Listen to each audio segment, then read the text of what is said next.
When I'm walking down the street. I do want to say to Doni and many of you in this room that over a very long career in this city, all of you have helped me and my colleagues tell the truth and to try to tell.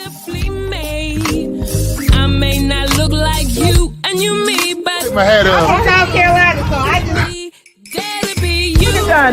What does this event mean to you, Miss Peggy Morris? Oh, my heart. Happy 20th anniversary. My heart is about loving up on my sisters. Do you know what it feels like to have your sisters in the room? Done. And dare to be different and unique. I'm gonna be the best me I can be by letting His glory shine through. I am beautiful, I am blessed, but not just what you see in the flesh. I'm free from people, free from myself. There's The doctor lived next door to the janitor, to the reverend, and the lawyer. We were together. Now we get so high and mighty that you create stress for your society because you don't like poor black folks either. That's a health problem. Get yourself together so I can stop being taking care of geriatric people and get back to pediatrics. I thank you, Doni, for all you've done. Let's keep doing it all the more. letting His glory shine through. Dare to be you, dare to be me, dare to be different and unique. I'm gonna be the best me I can be by letting His glory shine through. And I dare you, I dare you, I dare you to be you. First name's Doni, last name's Glover. Entered the winner for the long haul, baby. Today we're talking with a very dear friend's son, Marshall Cullins, goes by the name Milk. Milk is an author. He's the author of Young, Arrogant, and Invincible. As kids, we had fun spreading pain. The resources and guidance to a better way didn't cross our path until the damage was done, due to being looked at as the man and all the byproducts of our mindset. The lines between right and wrong were blurred. Sound familiar? No one could tell us anything. We heard, we listened, but our way was working. Freedom didn't mean much because nothing in this world seemed free to us. Everything had its cost, especially our actions. A life of a lame wasn't good enough for me or anyone on my team. So we did what the fuck we wanted to do, right or wrong or otherwise. We was young, arrogant, and invincible. Quite a story. Good morning, Milk. How are you? I'm doing pretty good. How you doing? Good, good, good. Welcome to the show. Where are you? I'm in Atlanta. Atlanta. I used to live in Atlanta. I used to go to school there. Oh, yeah? What school you went to? Oh, it's only one school in Atlanta. HBCU, I'm sure. Morehouse College, no question. Most definitely. Most definitely. You're in the city? No, I'm on the outskirts. Yeah, I used to live down in the SWAT, Southwest. Oh, okay. I mean, I'd be in the city all the time. Yeah, yeah. You're originally from Atlanta? No, I'm originally from Baltimore. You're from Baltimore. How does that feel? Did it slow you down? Yes, it did. It gave me a different perspective. I mean, like the way we raised in Baltimore, the things we had to endure and survive is like you don't even know that you're going through certain things because that's the way you was born and that's how you was raised. So once you move away and you start talking to people about your normal life, then you realize the way you was living and some of the things you endured was not the same as everybody else. So yeah, I would say it slowed me down. It gave me different perspectives. I believe anybody who live in a city, no matter what city you live in, if you move away from where you're from and you move to a slower town or people who have different perspectives, it'll change your thought process. So yeah, that's what it did. Were you an author in Baltimore? I was writing in Baltimore, but I didn't know I had a gift, man. I was just writing and putting it away. I was writing it, sharing it with my girlfriend at the time, now my wife, and I didn't know it was a talent. I didn't know it was a talent. I just thought these are thoughts. I write them down, put them away. Write them down, put them away. So no, I wasn't author. And I wrote 2 books. I have 2 that I'm trying to release this year. But I wrote my first book is Young, Arrogant, and Invincible. The second one is called I Apologize. Yeah.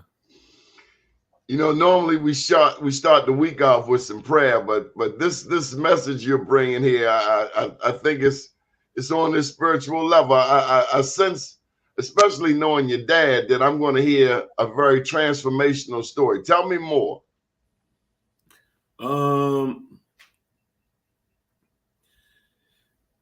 When you living in Baltimore, man, I mean, I know it's just you're just in a survival state. Like you don't have time to really think about things you're doing, things you're going through, things people going through. You just basically surviving on my end. That's how it was for me. And once I moved to Georgia and I got settled, then I start like basically, what can I say? Because you have PTSD from moving from where you're from. You do, man. I mean, like, the thing is like I'm laughing because what does that say about us still stuck here? Hey, man. The thing is like when you in it, you don't even know you got PTSD. You just in it. But if you move away, and honestly, once you move away, you almost got to fast or what is it called? Decompress. Yeah, once you debrief, then you realize like, oh, I was messed up. The people around me was messed up. We was in a messed up situation. So for me, I would say, I would tell anybody, honestly, I feel like 1 or 2 things need to happen for Baltimore. One, we need to like make some adjustments there. And I feel like the people who's aggressive, the people that's goons, need to protect the people that's smart.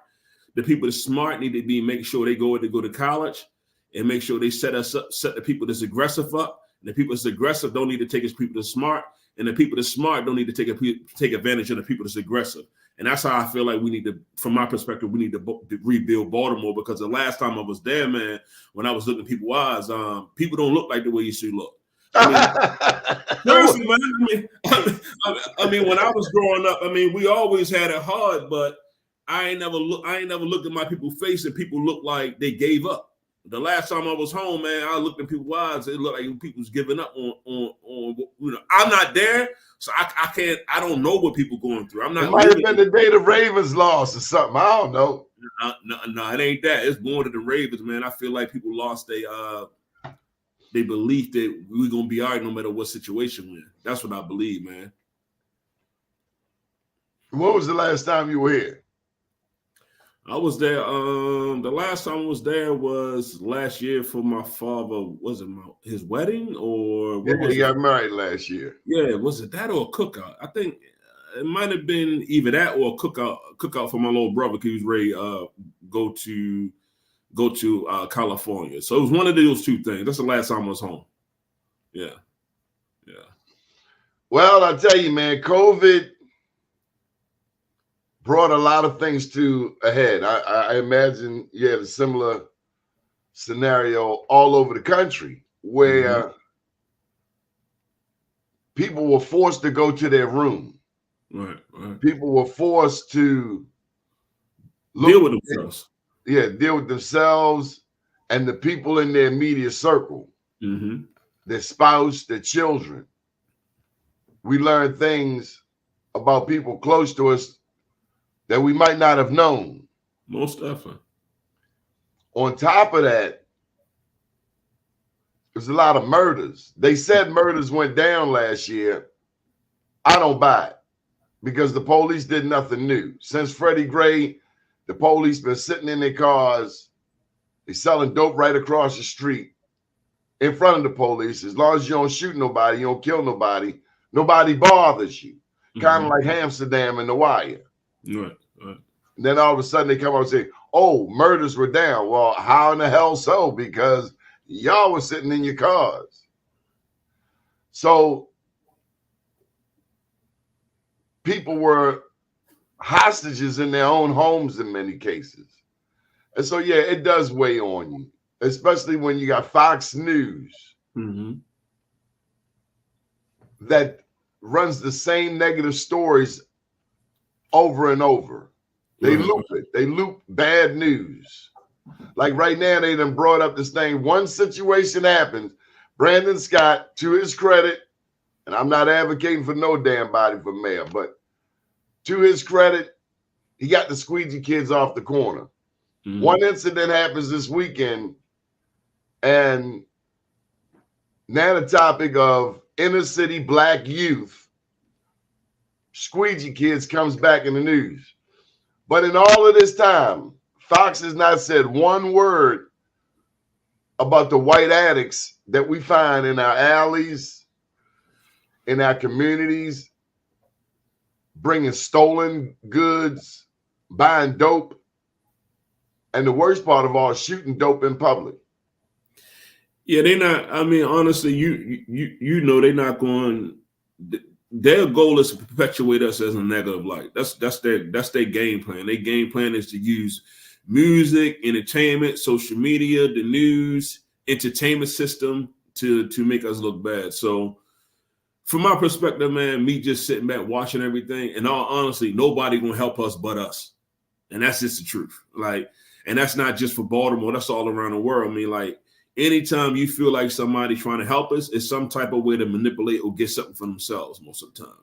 The only way we're going to fix the situation we in is if people who were aggressive had to be aggressive in a different front to protect our people and push a unity front where as though things have changed. Other than that, is we can't look for the police department to change things. We can't look for the government to change things. They always been our enemy, and they always going to be our enemy. They're going to smile on our face and stab us in our back every single time. So from my perspective, the only way we're going to fix this is if people that's intelligent enough to fix this, fix it. People who strong enough who want to see change need to have change. Other than that, it's not going to be fixed. They like, our enemy is our enemy. Like, we can't expect our enemy to look out for us because that's what they are.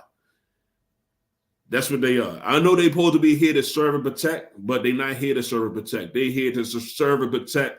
It's almost like the HR department if you work. It's like the HR department. You feel like the HR department on your side. If you go to them, they're going to look out for you. No, they on management side. They're not on your side. They're on the team of management. And the same thing with the police department, the military, they're on the side of the government. They're not here to help you. They're here to keep everything calm and keep you in your place. The only way there's going to be anything we're going through going to be fixed is if we step up and make the adjustments. And if we're not stepping up and making adjustments, we can't look at nobody besides ourselves in the mirror. I'm gonna tell you something. One of my youngest says, my son said to me when he was younger. I was just explaining our situation. He was probably like 7 or 8. Because I always give my kids an uncut real.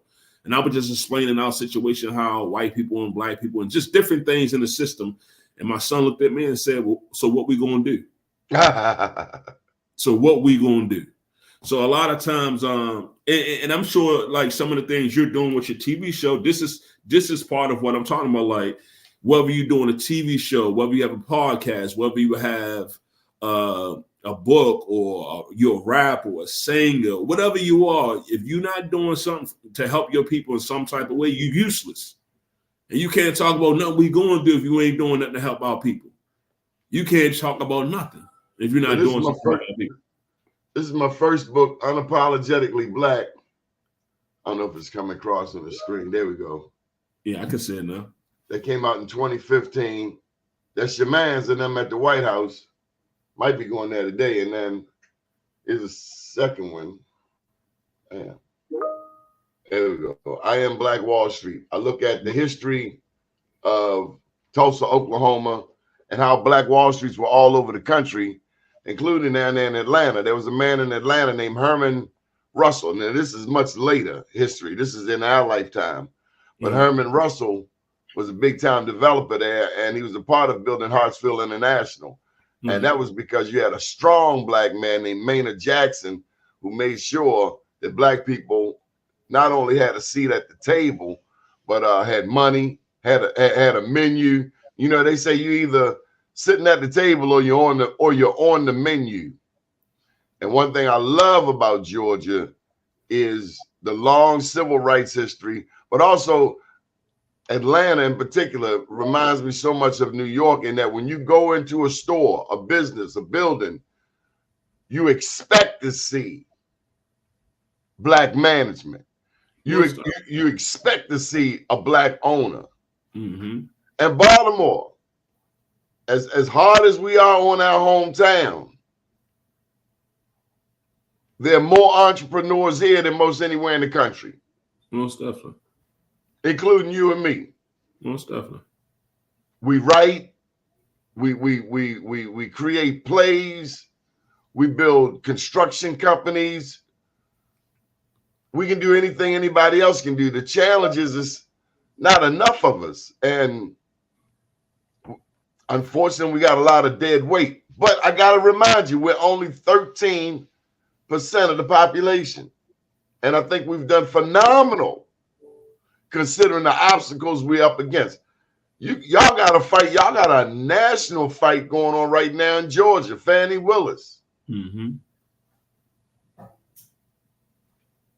They trying to paint that lady like she wasn't this, she wasn't that, and she right there on the case trying to put the mask on the orange man.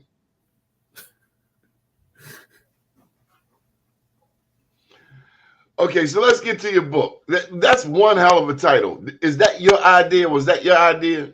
Yeah, that's my idea. Yeah, first I had a couple ideas for it. I was going to call it The Chronicles of Baltimore.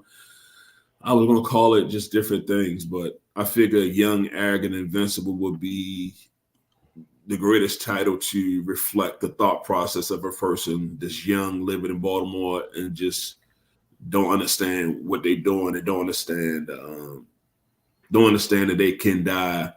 Don't understand that they naive. So that's the best title I can give that book. What's it about? It's about just basically, the title really says it all, but it's really about just growing up in O'Donnell Heights, growing up on Harford Road and Darley Avenue, growing up in Bel Air Road. It's about having a thought process, somebody who's just really ignorant to themselves, ignorant to the power of themselves, ignorant to the power of the community, and just basically running through the community, just really destroying themselves and destroying the community. That's what the book is really about. And the person basically find themselves by doing this thing, doing these different things. Was that you? I would say some of it is me, some of it is my friends. So a lot of things is things I've done, things I've seen, things I've been through, and things I've heard about. So, and some of it is just my imagination. So who's the star of the book? Who's the key player? The key player, it's a portrait book, so the key player is actually the environment. I would just say the key player is basically Baltimore. And if you read it, the key player is you, because when I write with the sense of, I say I. So when you're reading it, I'm making you put yourself in a situation, opposed to you reading and you feel like you're a third person or on outside looking in. I write it so when you're reading it, you put yourself in a situation. So the start of the book is Baltimore. That's the start of the book, the environment. Would you say that Baltimore, how would you describe Baltimore? I would describe Baltimore as a beautiful struggle. That's what I would describe Baltimore as, because it made me so strong that I can survive any environment. You know what I mean? So I can survive any environment because it made me that I had to survive Baltimore. So if you survive that, anywhere you go in this world, you should be good. So I would describe it as a beautiful struggle. Do you claim a particular high school? I went to Patterson. I went to Patterson. I went to Maryville. I went to North. I went to 3 different high schools. So I would say all 3 of them. How was Patterson? Patterson was cool, man. Patterson was cool. I mean, you know, like we was having problems down there, like different people. We was neighborhood beefing and stuff like that. So it was good. I mean, like these schools are good. What I should have did was really paid attention when I was in Maryville.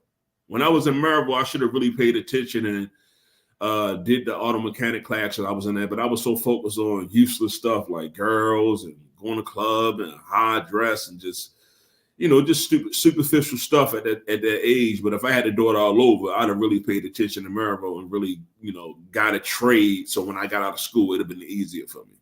That's what I'd have did if I had to do it all over. But my favorite, if we talking about my favorite school, it's probably Northern. I just had fun in Northern. I found myself there. I found myself that summer, and I found myself in Northern. So that's my favorite school. Was it a particular teacher, a particular class, a particular activity? No, I just figured me out. That's what I would say. I figured me out. I figured out what I want. I figured out who I was.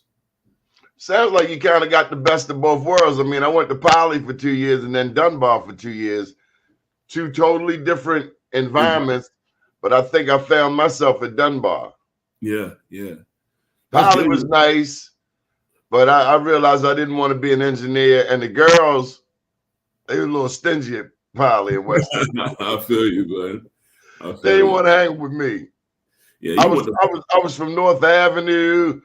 It's a different kind of conversation. You're at Poly, Baltimore Polytechnic. That's dope, man. I had a lot of North Avenue in me, cuz what could I do? I understand, man. I definitely understand. I can't change who I am. That's who I am. Yeah. I used to hang on North Avenue. East and West. Yeah. But some great writers have come through Baltimore, have come out of Baltimore. Yeah. I know. But Who I didn't know. Who inspired you to write? Who inspired me to write? I would say people like Nas, Jay-Z, Big L, Big Pun, Pac, Biggie. Those like a lot of MCs, Public Enemy, Dead Prez, all those rappers, they kind of inspired me to write. I wasn't looking at poetry like I wasn't even looking at it like I want to write. I just was stuff would come in my mind. I would just jot it down. But those are people: Run DMC, Big Daddy Kane, Rakim, Cool G Rap, all of them. Everybody, anybody that's great inspired me to write. But now, as I'm older, TV shows, everything inspired me to write. People, conversations. You mentioned Dead Prez, man. That song come to mind. Dun-dun. I'm not 100, but I am told. Yeah, I like Dead Prez. Dead Prez, yes, sir. What about KRS? Oh yeah, he inspired me too. I saw KRS-One last year at One Music Fest. Still got it. He still got it. Yeah, I'm sorry I ain't saying. I apologize for not saying KRS-One. So, like I said, anyone great. If you great, you on my list of people who inspired me. Slick Rick, Dougie Fresh, everybody. What about the X-Man? You talking about X-Clan? Oh, DMX. Yes. Yeah. His storytelling, yes. Yeah, he like I said, if you great, you on the list. If you great, you on the list. But my direct influence, I would say, would be Big L, Big Pun, Nas, Pac. Those are people that us like in different ways inspire me. Cause I like Big L. He be saying wild stuff. I like people who say wild stuff, and you can still tell they're intelligent based on what they're saying. So what about some of the newer rappers? J. Cole, Kendrick Lamar. I'm just learning about these cats. I'm 58, so I'm up there with your daddy almost. Okay.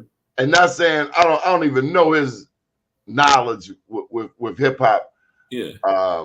But these are some of the younger cats that I've been exposed to, and I must say that I'm liking what I'm hearing. Yeah, it's some nice. I would say Ransom. He's a good rapper. Ransom, JID, Kendrick, J. Cole. But honestly, right now I don't listen. I listen to jazz more than I listen to anything right now. That's what I listen to more than anything, jazz. But oh yeah, yeah. Tell me some of your artists. I would have to go on my phone because I don't even know these people's name by heart. But of course, like the Miles Davis. Can't go wrong with Miles. James Moody. It's a lot of people, man. I listen to a lot of jazz. I don't know their names. I would look at my phone, but I don't have no problem looking at my phone real quick and tell you some of the names that's on my list because I like have different playlists. I listen to a lot of jazz because jazz it don't take over your mind like hip hop, R&B, different things. It can take over your mind. It can take over your emotion. When you listen to jazz, it's just free thought. It's just you in your head still. It's I like the only pure American art music form. Purely American. Yeah, I could believe it. FKJ, I love FKJ. He's an artist, is dope. Yeah, man, it's a lot of different jazz that I listen to that's really good, man, consistently. So and once again, Baltimore played a role in that jazz history. There was a drummer that came out of Baltimore who had scoliosis. He had curvature of the spine. Chick Webb, and he went on to be, I mean, you can't even talk about jazz and not mention Chick Webb, but they got a wreck named after him in East Baltimore, but he was a drummer, and he was a part of the Harlem Renaissance. He was a part of everything and all things jazz. You look at Pennsylvania Avenue, Billie Holiday, U.B. Blake, everybody came through here, Red Fox. Almost there. Red Fox had a club over in Pennsylvania, right? Yeah, don't get me to tell them those stories. I know they had a club named the Foxes. Was the Foxes then? Yeah, Fox then. Yeah. But I do know this. I know he used to sleep in houses. I live on Carlton Avenue, 2 blocks from the avenue. Mm-hmm. And I know that all of the entertainers have stayed because they couldn't stay in hotels. So they stayed with people. Going back to what you said, ain't nobody going to do for us but us. Yeah. Let me ask you this. In Atlanta, do you see, is there the expectation that you're going to support a black business, like white business, black business? All right, I'm going to go ahead and support the black. Is it almost second nature there in Georgia? Believe it or not, man, it's almost like it's normal. It's not even a black or white thing. It's just like we dominate here. So it ain't so it's like most of the places you go to is going, like you said earlier, it's going to be just black. It's going to be black establishments, black owned. So it's not like people say, it's no signs to say this is black owned, black support this. It's more so like we just all go to it's normal. The same way if you're in a Chinese area and you're a Chinese person, you just go to your store, this is normal. It's the same thing here. Like all black people, we go to black, we go to black establishments because it's just normal here. It's not whereas though in some places you need to put black on so black people know to come support. It's not like that here. It just is. Have you been to the Black Wall Street Market? Yeah, I performed there, man. I was the first person ever do an open mic show there. So yeah. Now, you are a rapper? No, poet. Do poetry. Now, see, I didn't know this was a book of poetry. Oh yeah, that's what it is. It's a book of poetry. Well, you got to share something with us, cousin. Okay, like let me. My stuff kind of wild. We already here now. Can you not use the N word? Let me see what that. I'm trying to analyze. I can edit myself. This is what I do. I can whatever it is I need to do. I'll do. Yeah, just preferably not the N word. Okay. Yeah, and let me tell you why. Because I'm not giving somebody else permission to use that in my presence. Oh, hey, man. Hey, you got your rules, and I understand, man. You got your rules. Everything else is good. Come on, hit it. Go break us off. I'm an asset. Fucking with liabilities. Bitches used to think nothing exists. Now they feeling me.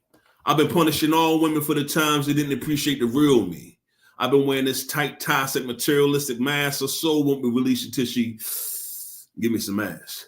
Hood respect only come we deal in 3 C's. Cars, codes, and cash. Now my soul feel more filthy than my flesh. competed with on an lower level to show who got next. So my energy I must protect. All ego I project, not realizing it's all just a test. You see, I'm in a cage with the fake attention. It's strengthening me. It conditioned me. I slow down and stabilize my energy so they can finally fucking see. But I wore so many masks, I forgot who I used to be. It's hard to be me when I turn my back on me, changing myself for those who like themselves, because like me now, my soul and my body is miles apart. I've been out here jogging backwards on the back of bitches' back, no conscience, no heart. Shadow boxing in the dark, mask in my form. I've been praying while I'm fucking raw, this don't produce a newborn. Not getting head is foreign. I erase out my motherfucking memories if your sex is born. I've been treating women like shit because I remember respect me when I treated them good. Now understanding is broken by fuck boys who was broken by fuck girls that don't know good. Can you imagine feeling like an alien being raised in the hood, trapped in a repetitive stage, a slave to how I behave? I'm trying to crack the algorithm so I get to the final stage. It's damn near impossible to be original when surrounded by people that's miserable. You come up with a new style, trying to copy or kill you. Don't you understand you not being the real you? We can never be equal. You the same that make you think I'm Tyson, you Boosie, but you think we the same because we both fuck bitches wrong. We don't know their last name. Your celestial frame couldn't maintain if I took aim.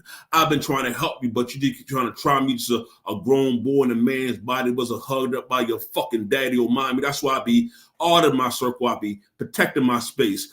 Always talk about love but never bring up unconditional hate. Analyzing every move you make simply own because whatever affect your baby mother, just a smile up in your face. I wanted to die from my respect.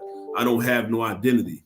But for these chains on my neck, you had to kill me. I've been doing hand-to-hand combat with who had empathy. Till I pop in the most disrespectful thing money can buy. Remember me? But I'm still not able to fulfill his false insecurity. A real man can look another man in his eyes and judge what you can't. Nigga, fuck these bars. Our scars not the same. You would never laugh at another black man if you could feel his pain. It's not a game yet I'm playing for keeps. Cutting off people, men said they speak, they think we the same. I noticed when I got a couple of diamonds in my mouth and gold change, things started to change. You see, you lose your pussy power and the dude always getting fucked. I've been dealing with women willing to prostitute themselves, potential few bucks. When I reflect back on my shoulders getting fucked, them or me. Because even though that was years ago, I'm still trying to move these masks so I can get back to being me. I think I'm supposed to click, right? Yeah. I did a lot of edits in the middle of it. I saw you. Did a lot of edits. I did a lot of edits. I'm getting you ready for CNN, cuz. You'll look back and say, you know what? Baltimore. Powerful, man. Powerful. I hear one thing I hear is trauma. Yeah. I hear grown man. Yeah. And some acknowledgement of some things that we used to do, some ways that we used to carry things.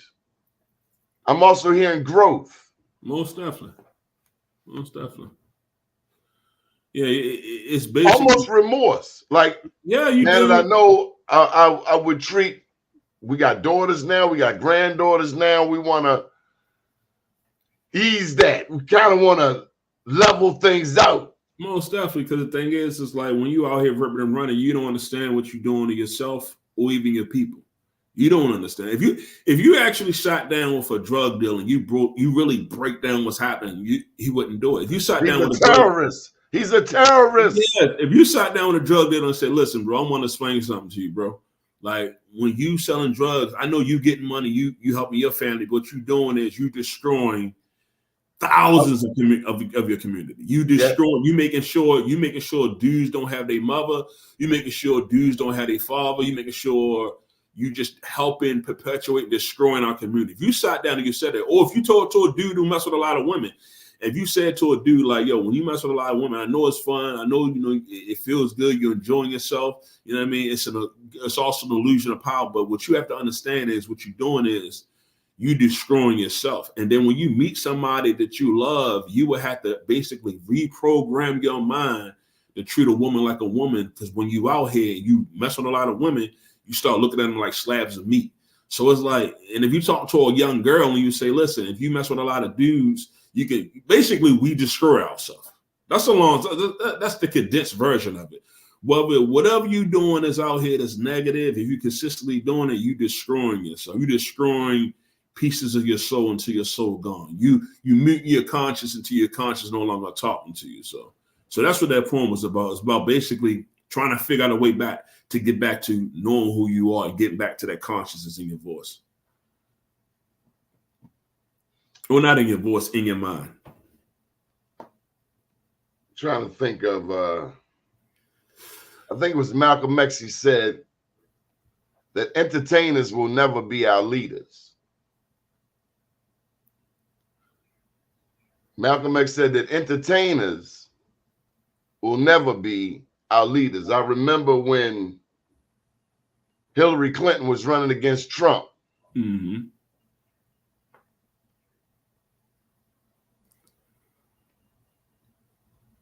And they went and got Jay-Z because Obama had went and got Jay-Z, I think during his re-election bid. But when Hillary came to run, she went and got Jay-Z. Oh, Jay-Z endorsed me. And I said to myself, I love his music, but never in a million years am I looking to him for my political advice. Right, right. He's an entertainer. There's a limit to how far that can go with my thinking. I feel like entertainers, what they could do, they could point people in the right direction. Of, like, if you look how the hell they know? If you look at what makes them, I'm sorry. No, you good. If you look at the Killer Mike interview on the Breakfast Club, basically what Killer Mike did was he pointed towards the people who are the voices of the community, the people who are on the ground doing the leg work. That's what he did. So if you do stuff like that, entertainers have more. Malcolm X said that, but Farrakhan said that a rapper can change more people's lives than I can because they out there and they connected to the people. It's tricky. It's tricky because I understand Malcolm X's point of view and I understand your point of view because if Jay-Z, Drake, J. Cole, Kendrick, Jeezy, if all those, just Rick Ross, those 6 people alone, if they say, all right, this is what we're going to do. We're opening the bank together. We want everybody to bank here. And what we're going to do is we're going to give out loans to people who in low poverty areas to get houses. It will work. If they say, you know what, we putting our money together, we're going to open up the new Walmart. It's going to be called Our Mart. And we want y'all to go there. It will work. But the thing is like, I don't think the powers will allow them to do these things. My mind can't even process how you get that far in having that much money and you not really. I'm not talking about none of the rappers on there. I'm just talking about people in general. If you're rich and you're not coming up with a system or a way to help your people, my mind can't process why you're not doing that. I'm not saying give your money away, but I'm saying instead of creating these liquor companies, instead of creating these clothing companies, they get to a point where's the grocery stores? Where's the hospitals? Where's the banks? These are the type of things that they need to create in a community that can make money and also help the community. But I feel like the powers that be won't allow them to do certain things. I feel like when you're in entertainment, whether you're playing basketball, football, rapping, singing, or whatever the case might be, I believe the powers that be say you could do this, but you better not help too much. And if you help too much, then we can look at you like you're an activist. And if you're an activist, you need to make sure your record clean. Like, if you trying to help your community, if you really, really in it, you need to almost damn near have a perfect record because they're going to dig into your past. They're going to dig into everything to try to figure out a way to puppet you. Because this is how they're going to do if you're real powerful. Either they're going to kill your character, they're going to discredit you, they're going to just kill your character, meaning discredit you, they're going to kill you, or they're going to bribe you. If you can get away with one of those 3 things, you could be a great leader. But most of the time, everybody got something that they did when they was younger or that they ain't know no better that was not good. Everybody want more money. Most people don't want to get discredited. So these type of things, from my perspective, are the things that hinder our people from helping our community. Well, you also got people like Herschel Walker. Yeah. You also have those of us who will do anything to be accepted as less than a man. Yeah, but honestly, man, people like him, it's just more so about having a conversation. There's a lot of people, man. He's an idiot. He is an idiot. But it's also to have a conversation to see like where his thought process stem from. Some of these things he got no thought process. He took too many head blows, cuz. so he have a concussion. Yeah. Traumatized. I mean, for him to get up there and go against, I ain't saying Raphael Warnock is Jesus. I ain't saying he Adam Clayton Powell. But he did go to Morehouse, and I would give him the benefit of the doubt over Herschel Walker, who you haven't heard from since. Right. And then you got Trump pushing him. Yeah. I mean, and you gotta love this about Georgia. You gotta love Stacey Abrams. You gotta love Fannie Willis. Fannie said she keep a grand on her, and you know she's strapped. but this is what I was talking about. Far as, let's say the Herschel Walker thing. Who's to say they don't have something on him and they say you got to do this?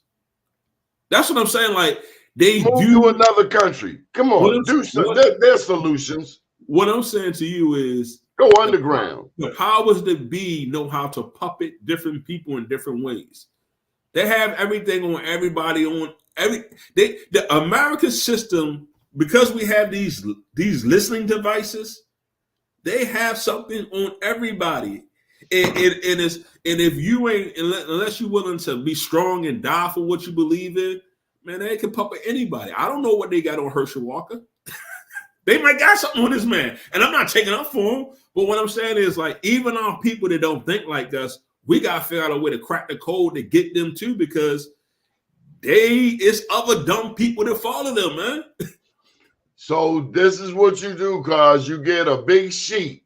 And you take it and you throw it over top his head and you wrap it up and you throw it in the trunk and you take it to the laundromat and you wash it until it's clean. That's it. In the old days, they say you take them out back.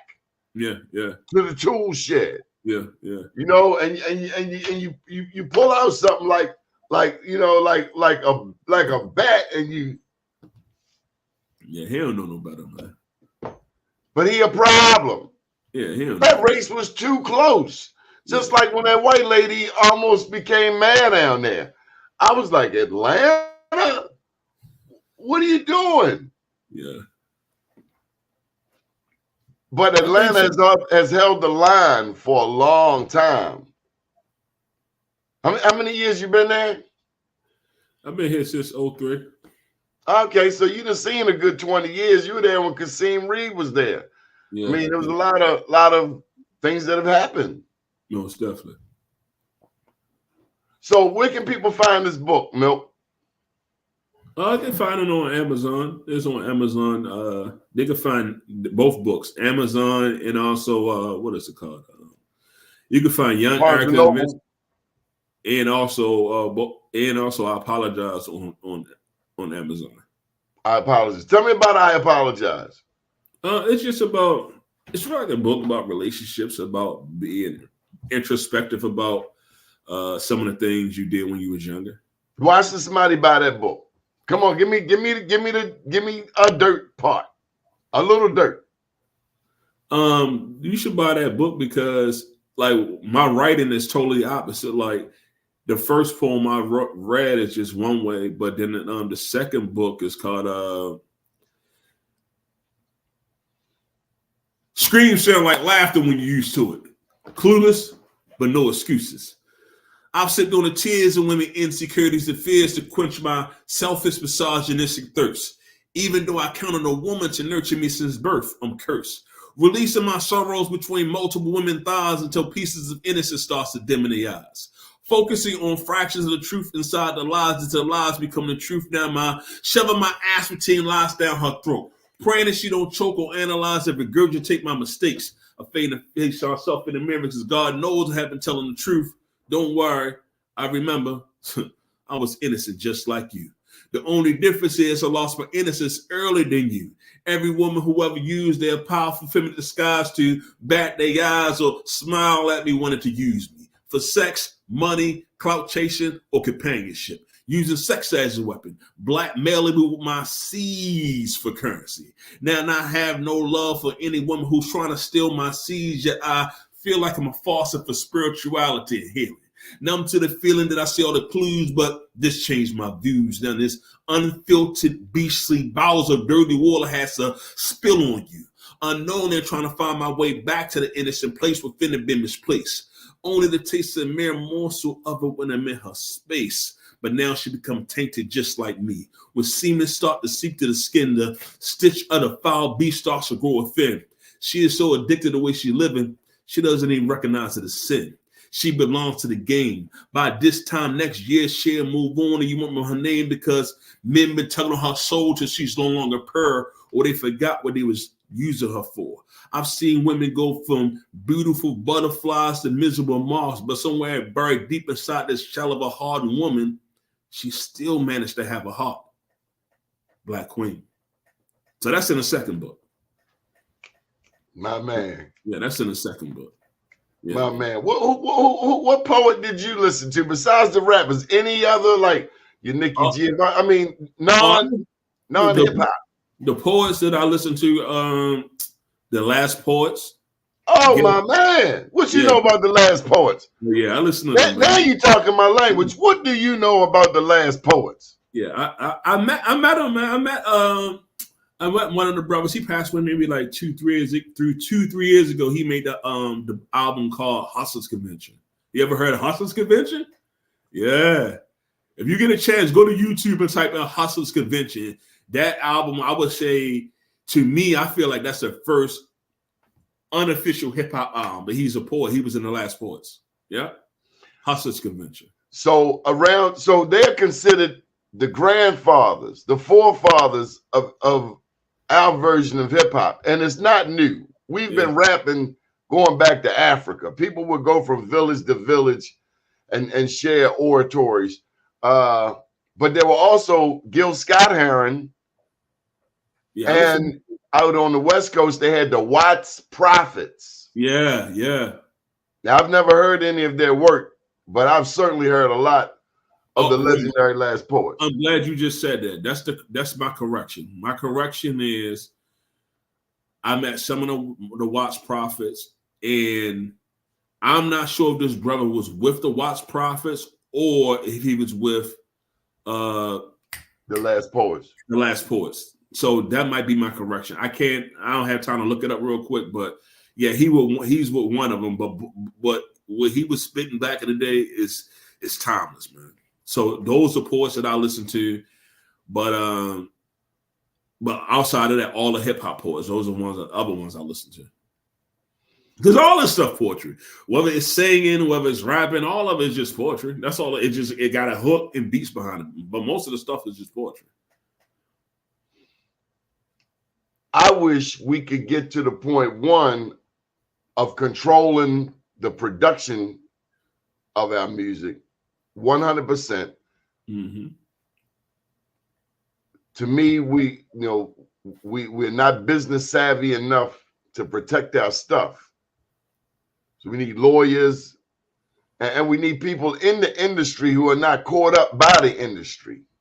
Yeah, that's what Jay Prince, Suge Knight, Irv Gotti, and somebody else was doing. They were trying to basically get control of everything. And once they start doing that, that's when the feds start raiding Irv Gotti and started locked up Suge and all these different things because we are more powerful together, man.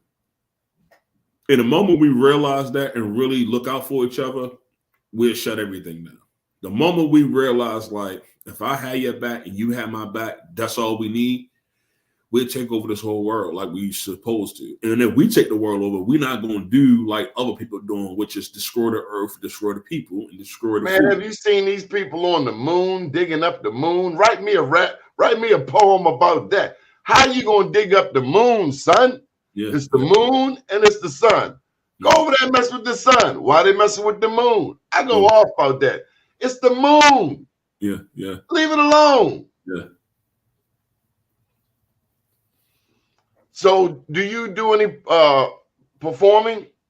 Oh yeah, I performed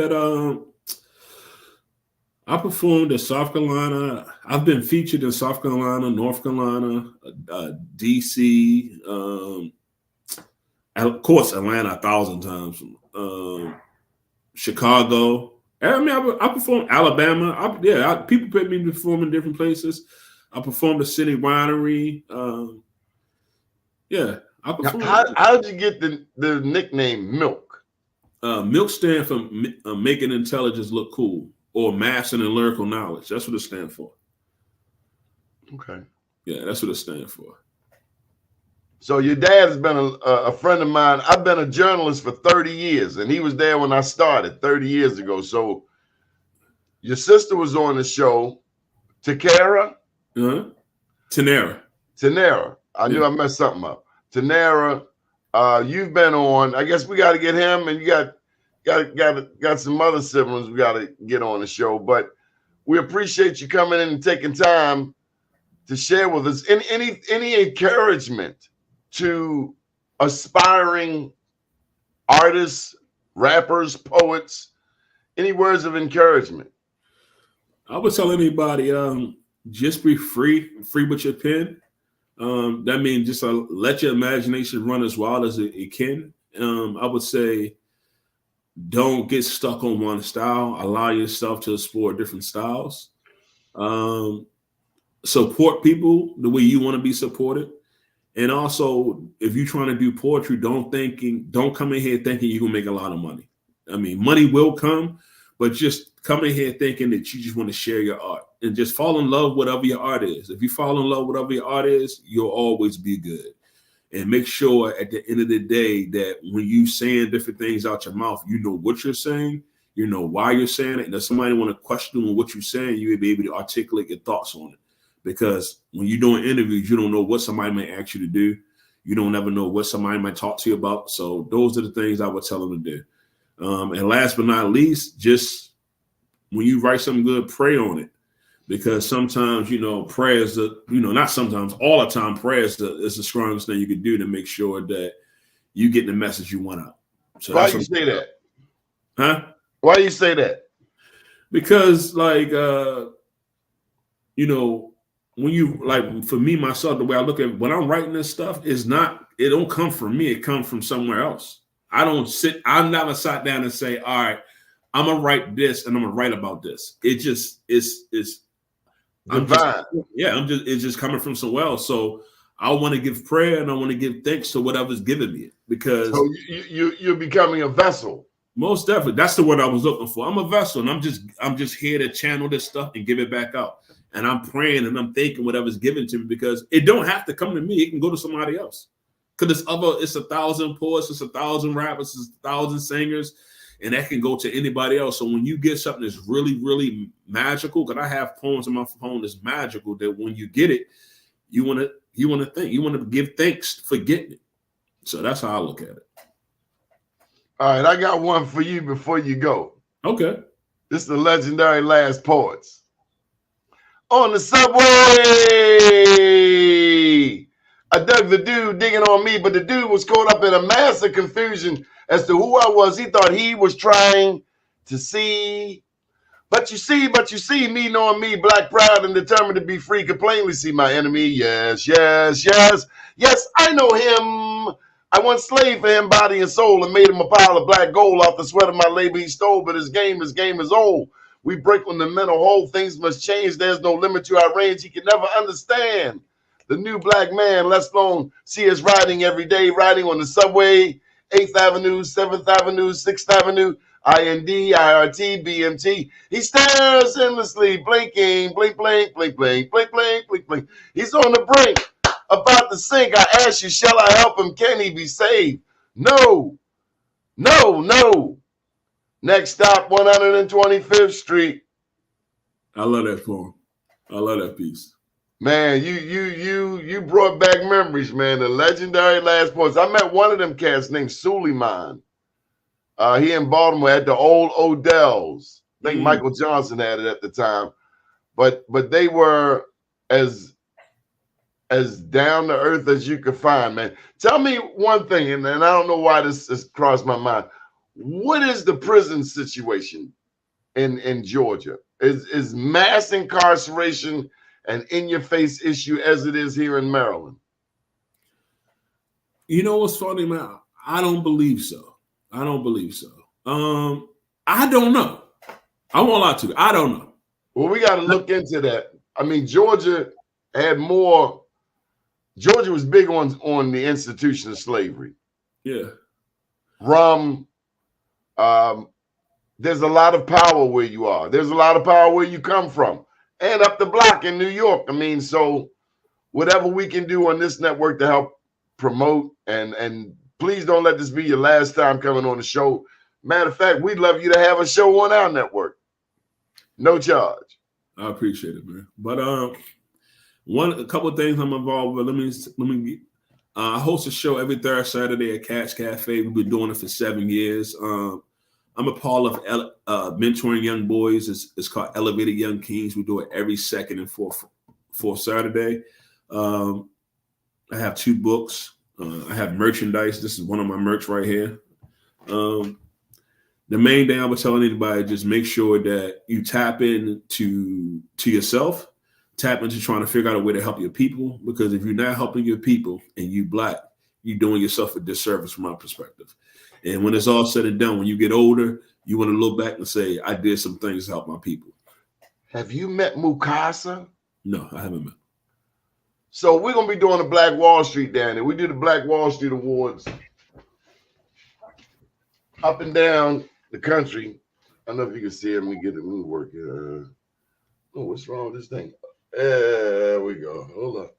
We got these plaques we give out. There we go. Okay, I can see it now. The Black Wall Street Awards. And we last time we were there was last spring. We were at the Absalom Jones Center over by Atlanta University, right across the street. So we'll be coming back there in a couple of months, and we have to make sure we recognize you, and I'll make sure you meet Mukasa. Mukasa is a civil rights leader. That's the bottom line. He walked with Stokely Carmichael, walked with Martin Luther King, and you gonna love Mukasa. Older brother, I guess he's about 80 or so. Huge influence. You ever get a chance to meet him, Mukasa, look him up. But thank you for joining us, Milk. And until next time, we wish you well, man. However we can be of help, we will. I appreciate you, man. You be safe. And big ups to your daddy, Marshall Cullins, the other Marshall Cullins. Up today, down tomorrow, do your day and everything will follow. Nothing to it but to do it. I got to do it, regardless of how I feel. I am somebody. I am my brother's keeper. Good morning, world.